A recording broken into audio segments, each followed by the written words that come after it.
ത്രിയേക ദൈവത്തിന്റെ അതിപരിശുദ്ധമായ നാമം വാഴ്ത്തപ്പെടുമാറാകട്ടെ. എല്ലാവർക്കും നല്ലൊരു സുദിനം ആശംസിക്കുന്നു. പ്രിയപ്പെട്ടവരെ, ഇന്ന് നമ്മൾ ചിന്തിക്കുന്ന ഒരു വചനം വിശുദ്ധ ലൂക്കോസ് പ്രവചനം എഴുതപ്പെട്ട കർത്താവിന്റെ സുവിശേഷം 18-ാം അധ്യായം അതിന്റെ 17-ാമത്തെ തിരുവചനം. സത്യമായും ഞാൻ നിങ്ങളോട് പറയുന്നു, ശിശുവിനെ പോലെ ദൈവരാജ്യം സ്വീകരിക്കാത്ത ആരും അതിൽ പ്രവേശിക്കുകയില്ല. കർത്താവിനാൽ ഏറ്റവും സ്നേഹിക്കപ്പെട്ടവരെ, ഈ തിരുവചന ഭാഗം പഠിക്കുമ്പോൾ ദൈവാത്മാവ് നമുക്ക് നൽകുന്ന ചിന്ത ഞാനെന്ന ഭാവമുള്ളവർക്കല്ല, ഞാനെല്ലാം തികഞ്ഞവനാണെന്ന ചിന്തയുള്ളവർക്കല്ല, നേരെ മറിച്ച് സമ്പൂർണമായും ദൈവത്തിൽ ആശ്രയിക്കുന്നവർക്കാണ് സ്വർഗരാജ്യം ലഭിക്കുക.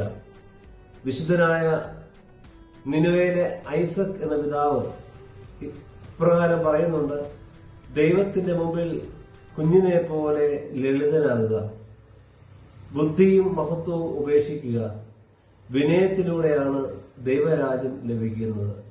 പ്രിയപ്പെട്ടവരെ, ദൈവത്തിന്റെ മുമ്പിൽ ഒരു കുഞ്ഞിനെ പോലെ ലളിതമായി ജീവിക്കുക, വിനീതനായി മാറുക, ബുദ്ധിയും മഹത്വവും ഉപേക്ഷിക്കുക, വിനയത്തിലൂടെയാണ് ദൈവരാജ്യം സ്വന്തമാക്കുക, ലഭിക്കുക. അങ്ങനെയെങ്കിൽ പ്രിയപ്പെട്ടവരെ, ഇന്ന് നമുക്കും തമ്പുരാന്റെ സന്നദ്ധിയിൽ എളിമയുള്ള വിനയമുള്ള ജീവിതം നമുക്ക് നയിക്കാനായിട്ട് പരിശ്രമിക്കാം.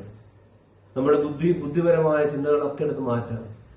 നേരെ മറിച്ച് വിനയത്തിലൂടെ ദൈവരാജ്യം സ്വന്തമാക്കുവാൻ പരിശ്രമിക്കാം. അതിന് ഈ വചനഭാഗം ഇടയാകട്ടെ. സർവശക്തനായ ദൈവം നിങ്ങളെല്ലാവരെയും വാഴ്ത്തി അനുഗ്രഹിക്കുമാറാകട്ടെ. ആമേൻ.